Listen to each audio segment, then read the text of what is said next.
Good day everyone. We're gonna discuss about what happened in the Cavite Munity.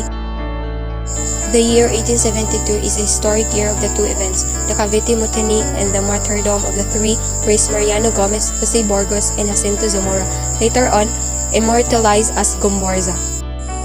The Cavite Munity, uprising of Filipino military personnel of Fort San Felipe on January 20, 1872. Around 200 soldiers and laborers rose up in the belief that it would elevate to our national uprising. The Munity was unsuccessful and government soldiers was executed many of the participants. Jose Montero y Vidal, Spanish historian, his account centered on how the event was an attempt in overthrowing the Spanish government in the Philippines. His account on Munity was criticized was hopefully biased.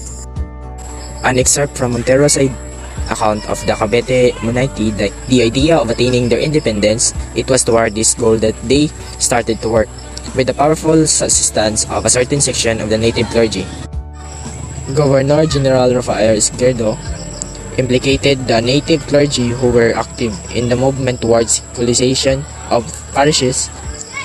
In biased report, he highlighted the attempt to overthrow the Spanish government in the Philippines to install a new hari in persons of Fathers Burgos and Zamora. According to Izquierdo, the native clergy attracted supporters by giving them charismatic assurance that their fight would not fail. They had God's support aside from promises of laughing rewards such as employment, wealth, and ranks in the army. In the Spaniards' accounts, the mutiny was premeditated and a part of a big conspiracy among educated leaders, mestizo, lawyers, and residents of Manila and Cavite. They allegedly planned to liquidate higher-ranking Spanish officers than Pure Friars. January 20, 1872. The district of Sampaloc celebrated the Feast of the Virgin of Loreto and came with it were some fireworks displayed.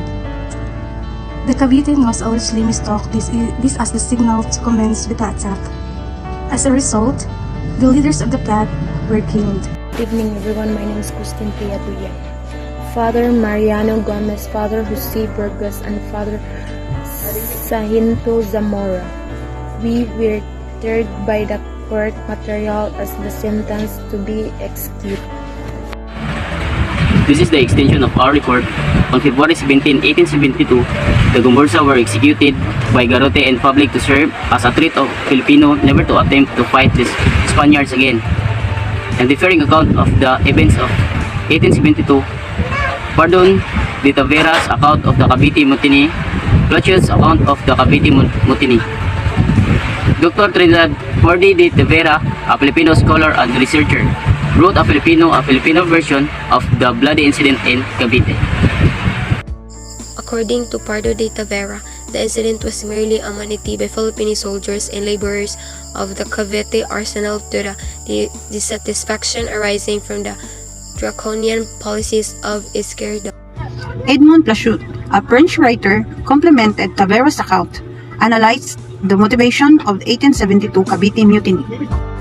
An excerpt from Plachut's account of the Cavite Mutiny, the arrival in Manila of General Izquierdo, put a sudden end to all dreams of reform.